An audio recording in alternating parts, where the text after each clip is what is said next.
অস্তিত্ব বাংলাদেশের ৫৬,০০০ বর্গ মাইলের উপর সহ্য করবে।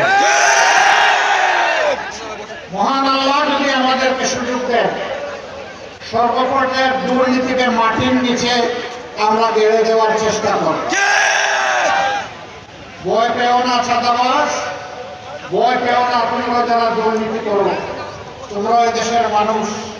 ইনশাআল্লাহ আমরা তোমাদের হাতেও সম্মানের কাজ এবং রুজি তুলে দেব ইনশাআল্লাহ।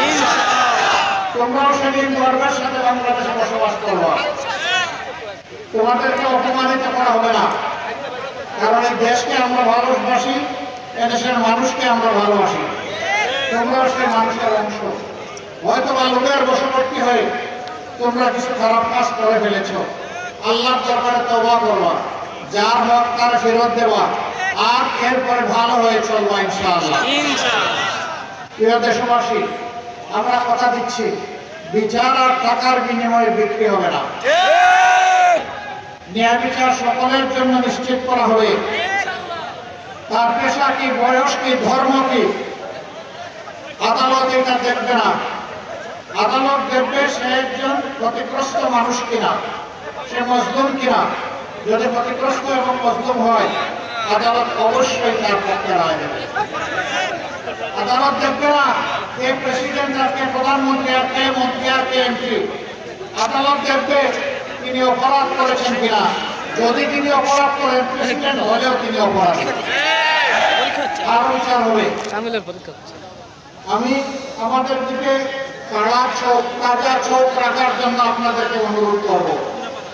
আমরা যদি সত্য থেকে হেরে যাই, আমাদেরকেও ছাড় দেবে না।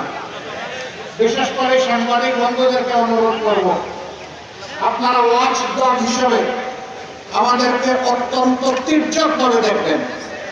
তবে আপনাদের কাছে আমাদের অনুরোধ, সাদাকে সাদা বলবেন, কালোকে কালো বলবেন।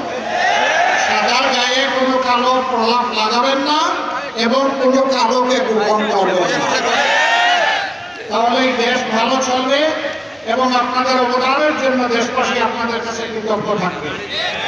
আমরা মিডিয়াকে সেই জায়গাটায় দেখতে চাচ্ছি।